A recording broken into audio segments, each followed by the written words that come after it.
Olá pessoal, eu sou Emiliane, professora de Ciências e sejam bem-vindos à primeira videoaula. No capítulo 2 do volume 1 do livro de vocês, nós vamos ver máquinas elétricas. O que seriam as máquinas elétricas? As máquinas elétricas são aquelas que trabalham com a transformação de energia. Quando eu transformo o movimento, por exemplo, em energia elétrica, essa máquina que faz esse processo de transformação é um tipo de máquina elétrica. Aqui nós temos exemplos de máquinas elétricas. Hoje, carros elétricos são exemplos de máquinas elétricas, não precisam mais de nenhum combustível fóssil, à base de petróleo, para poder realizar o seu movimento. Ele consegue realizar o movimento através da energia elétrica. Transformadores. Aposto que todo mundo já viu um transformador no alto de um poste. Esses transformadores têm aí a função de transformar a tensão, para que ela chegue na nossa casa a uma tensão adequada para que os nossos eletrodomésticos não queimem. E aqui, aerogeradores, que transformam a energia do movimento do vento em energia elétrica. Origens do eletromagnetismo. Lá no livro didático de vocês, na página 36, eu tenho, assim como os fenômenos elétricos, os fenômenos magnéticos são conhecidos desde a antiguidade. Um dos fenômenos observados entre a atração entre um mineral, hoje chamado de magnetita, e em alguns tempos atrás também com ferro. A magnetita é um tipo de ímã natural, ou seja, ele é encontrado naturalmente na natureza e apresenta esse fenômeno de atração. Mas já percebemos, podemos aprender que imantar objetos, o processo ali da gente lixar alguns objetos à base de metal, também faz com que ele adquira propriedades magnéticas. A bússola, por exemplo, é um ímã artificial, ou seja, ela é desenvolvida, criada pelo homem. O ser humano é quem produz esse tipo de objeto magnético, não é produzido naturalmente na natureza, que se orienta com o campo magnético da Terra, podendo assim dar orientações de direção. Então, nós temos aqui o exemplo da nossa bússola, que são um tipo de ímã artificial que se alinha com o magnetismo da Terra. Lá no 6º ano, a gente estuda que a Terra ela apresenta um núcleo de ferro fundido. Esse núcleo de ferro, faz com que ele sofra e altere a questão da orientação. Ele é atraído por um ímã e por isso ajuda na localização de polos geográficos, norte ou sul. Mais adiante nós veremos sobre esse assunto. Então, magnetismo. Para entender o princípio do funcionamento da maioria das máquinas elétricas, é preciso primeiro entender o que é magnetismo. Assim como a eletricidade, o magnetismo é conhecido desde a antiguidade, devido a um material encontrado na natureza chamado magnetita. Este material podia atrair objetos metálicos. Esse material, então, foi chamado de ímãs. Nós temos 3 tipos de ímãs. Os ímãs naturais, que são encontrados na natureza com propriedades magnéticas, como vimos o exemplo da magnetita. Temos os ímãs artificiais, que são criados e adaptados pelo ser humano, como o exemplo da bússola.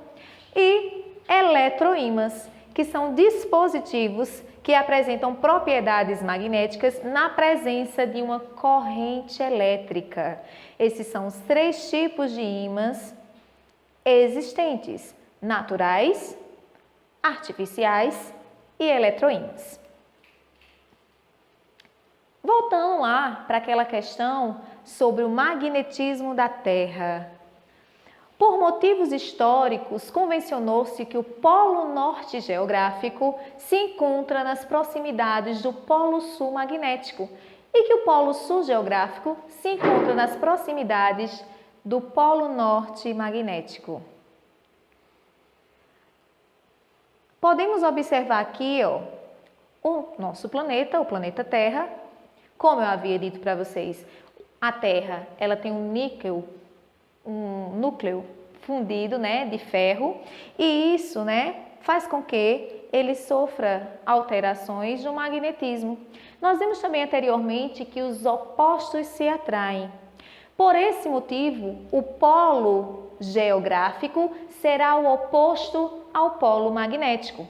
O polo sul magnético será atraído pelo o polo norte geográfico, enquanto o polo norte geográfico será atraído pelo polo sul magnético.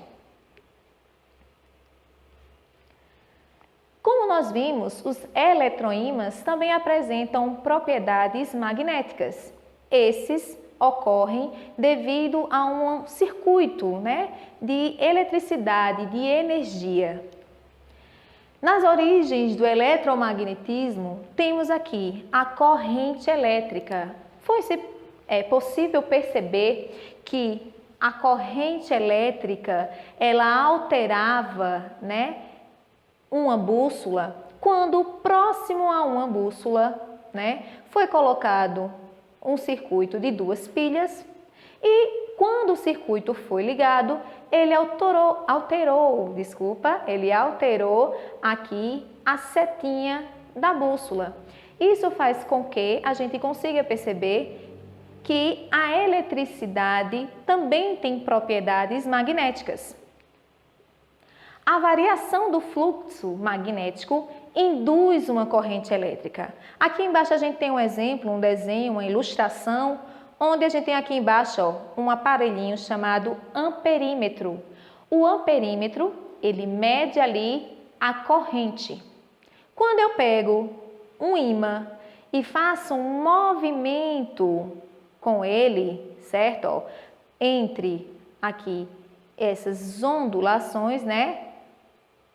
Eu consigo perceber que o amperímetro movimenta. Ele detecta ali uma corrente, um fluxo de corrente. Esse fenômeno foi chamado de indução eletromagnética, certo? E foi descoberto e foi uma lei que foi homenageada ao físico britânico Michael Faraday. Potência e energia elétrica. A potência é uma grandeza, né, que a gente pode observar nos eletrodomésticos da nossa casa. Eu posso descobrir, saber qual é a potência do secador de cabelo, qual é a potência do meu chuveiro elétrico. A potência, então, é uma grandeza relacionada à capacidade do dispositivo de transformar uma energia, uma modalidade de energia, em outra. E é simbolizado por a palavrinha, né, pela siglazinha aqui, ó, POT, ou simplesmente pelo P, potência. No sistema internacional, ele é representado pelo Watt. Para as máquinas elétricas, tem maior potência a máquina elétrica que transforma a maior quantidade de energia num menor intervalo de tempo. E como eu posso descobrir, professora, qual é a potência do meu objeto em casa? Através de uma equação simples, onde potência será igual à energia consumida durante um determinado intervalo de tempo. Então, no sistema internacional, as unidades de potência dadas é o watt, a energia em joules e o tempo em segundos. No dia a dia, contudo, outras unidades também são utilizadas. Se a gente pegar lá em casa a nossa continha de energia, o consumo estará em kilowatt, certo? 1 kilowatt é igual a 1000 watts. A energia em quilowatt-hora equivale, ó, 1 kilowatt, aqui, ó, em segundos, porque eu transformo, a gente viu que aqui 1 hora equivale a 3.600 segundos, eu transformo em segundos, eu não posso colocar em hora, porque senão o meu sistema aqui, ó, de unidade vai estar diferente. Então, eu transformo em hora as horas em segundos, e aí divido pela energia consumida e descubro a potência. Vamos agora para uma prática bem simples. Vejam, para fazer essa praticazinha lá no livro de vocês, na página 38, em Fazendo Ciência, nós temos fio de cobre. O fio de cobre pode ser encontrado dentro de fios normais, ele é encapadinho por um plástico, só que quando a gente abre, tem vários desses fiozinhos aqui, fio de cobre. Um alicate de corte para poder cortar o fiozinho, mas como ele é bem fininho, dá para cortar até com uma tesourinha, tá? Uma lixa, uma fita isolante e uma pilha. A pilha indicada aí é uma pilha D, é maior que essa aqui. Só que a gente pode usar uma pilha do tamanho C, que ela também vai adquirir propriedades magnéticas. O passo a passo.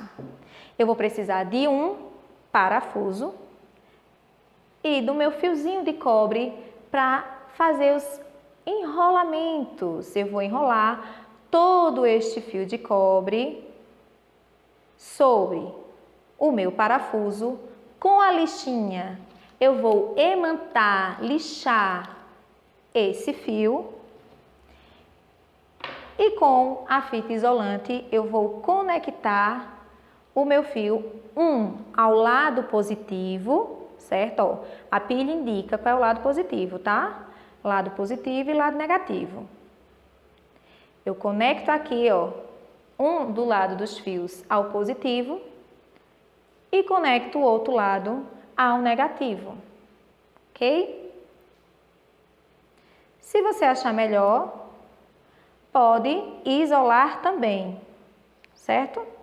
Ou simplesmente segurar, se for por pouco tempo, né? Ele não vai causar nenhum dano, não vai dar choque, eu prometo.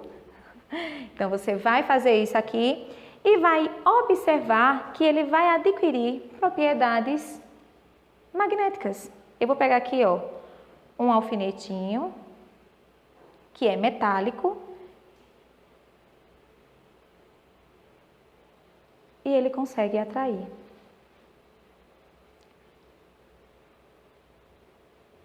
Estão observando? O alfinete, ele é metálico, então ele consegue ser atraído. Ok? Não fiquem por muito tempo segurando não, porque depois de um tempo ela vai começar a esquentar, certo? Mas só precisa desconectar um lado e já é o suficiente. Eu quero ver quem consegue fazer em casa, mandar o vídeo para mim, mandar a foto para mim. Esse é o desafio lançado hoje para vocês. Vamos lá continuar?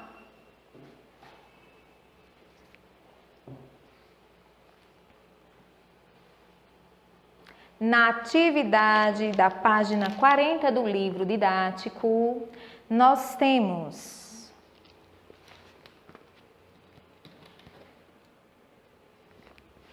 no primeiro quesito o que é o ímã natural. Molinho, molinho. Essa questão, facinha, facinha, nós sabemos que um ímã natural é aquele proveniente da natureza. Não há interferência humana na produção deste ímã. Este ímã é produzido naturalmente na natureza e um exemplo dele é a magnetita.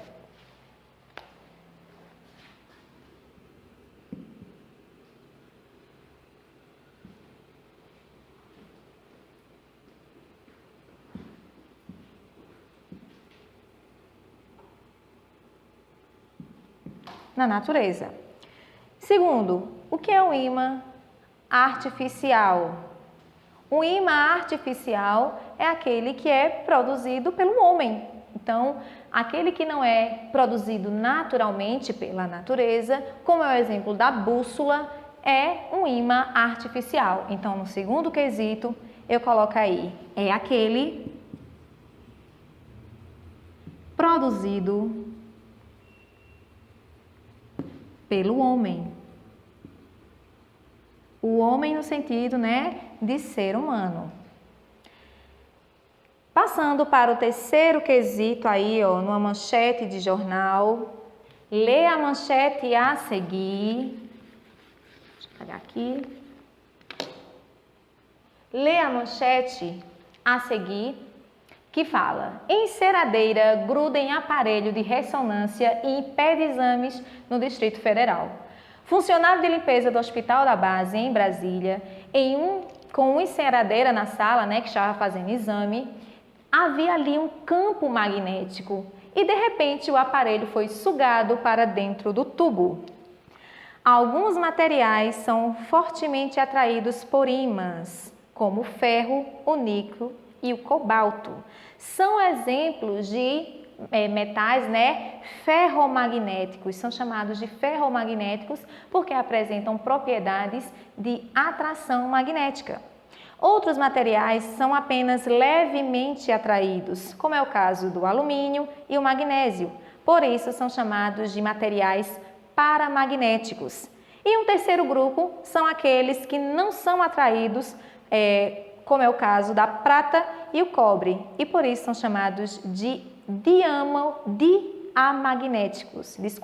diamagnéticos. Então, aqueles que são fortemente atraídos, ferromagnéticos, aqueles que têm atração intermediária, paramagnéticos, e aqueles que não apresentam atração, diamagnéticos. De acordo com o que foi visto e lido na manchete, pensando em um aparelho de ressonância magnética, funciona como se fosse um grande ímã, certo? Qual dos grupos citados anteriormente ele faria parte? Qual dos materiais você acha que é preponderantemente na enceradeira? A enceradeira foi sugada para dentro da máquina. Essa enceradeira aí, ela seria melhor enquadrada em qual dos três tipos? Ferromagnético, paramagnético ou diamagnético? Se ela foi sugada com tanta força, provavelmente, ele é um objeto ferromagnético, porque ela apresenta forte atração. Então, a gente coloca na letra A, ferromagnético, pois apresenta forte atração.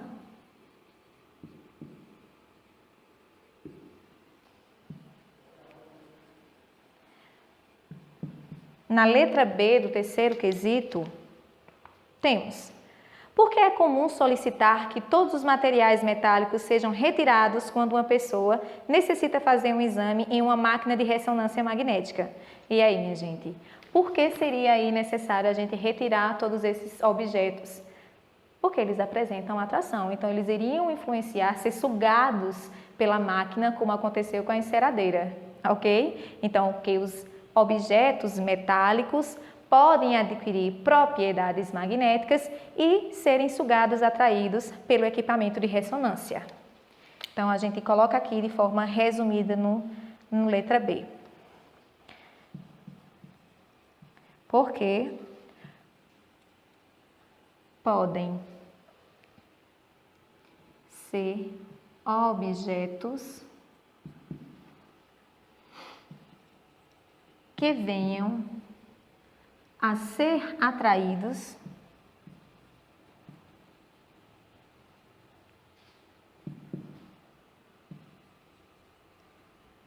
pela máquina.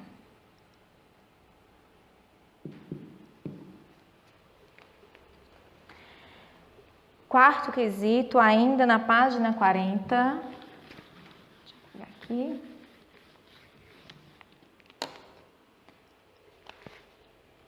No quarto quesito temos: ao aproximar um cartão bancário de um ímã ou de um eletroímã, como um alto-falante, podemos inutilizar a sua tarjeta magnética.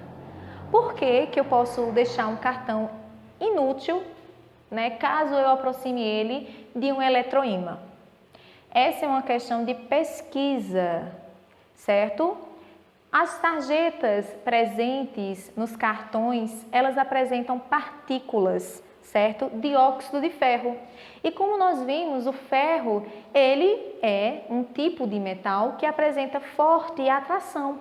Então, quando eu aproximo um cartão bancário que tem ali as partículas de ferro, ele sofre uma alteração na sua na sua organização. E essa organização, que seria praticamente a identidade, né, deste cartão, ao ser alterada, deixa ele inútil. Então, ó, no quarto quesito, eu posso colocar aí que devido o cartão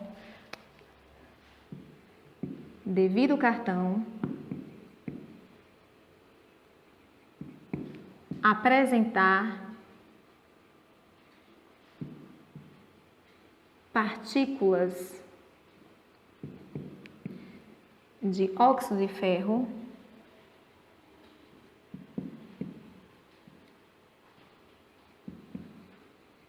ao ser aproximado de um eletroímã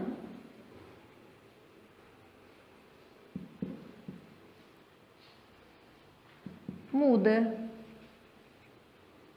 a sua sequência. Essa sequência das partículas de ferro é como se fosse uma identidade, um código. Então, quando esse código é alterado, ele simplesmente não é mais reconhecido. No quinto e último quesito, na página 41 do livro de vocês, temos a última pergunta. Um ímã é formado de uma barra... No quinto quesito, nós temos um ímã em forma de barra atravessa uma espira retangular, como mostra a imagem. Sabendo que esse é um caso em que o fluxo magnético sobre a espira está variando, descreva o que acontece na espira enquanto o ímã se movimenta.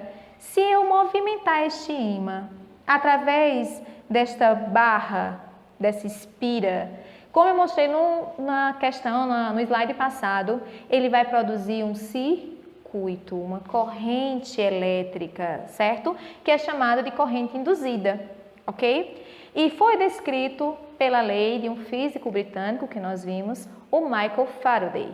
Então, no quinto quesito, eu posso responder que aparecerá uma corrente elétrica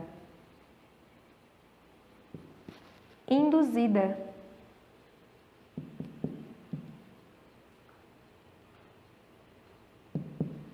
como descrita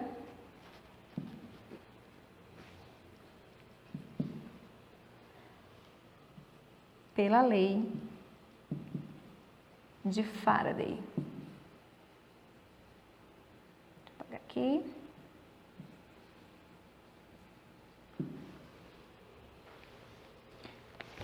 Ok? Acompanhou direitinho? Vamos lá continuar.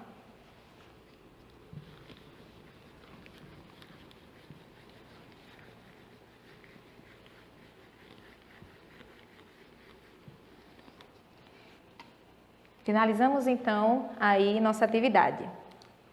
Passando agora para indicar um filme excelente para vocês, A Batalha das Correntes, que tem tudo a ver com o conteúdo estudado até aqui, né? Quando a gente fala de batalha de correntes, quando a gente fala sobre a origem dos elétrons, sobre o crescimento, o desenvolvimento da humanidade após a descoberta de objetos, de máquinas elétricas. Tudo isso surgiu a partir de quem? Quem foram aí os cientistas que deram o pontapé inicial nessas descobertas? O filme A Batalha das Correntes traz para vocês toda a história, por exemplo, de Thomas Edison, que é figura totalmente atuante e ícone dentro da física e da eletricidade. E hoje para vocês ficam aqui a agenda. Nós trabalhamos o conteúdo do livro didático da página 34 à página 42. Página 44 e 45, a atividade no livro didático. Página 18 a 20 do quesito 1 a 6 no caderno de atividades, também atividade. E, além disso, vai ter uma atividadezinha extra lá no Positivo On, em atividades, sobre o filme que eu indiquei para vocês. Assistam, tá? Um grande abraço, até breve!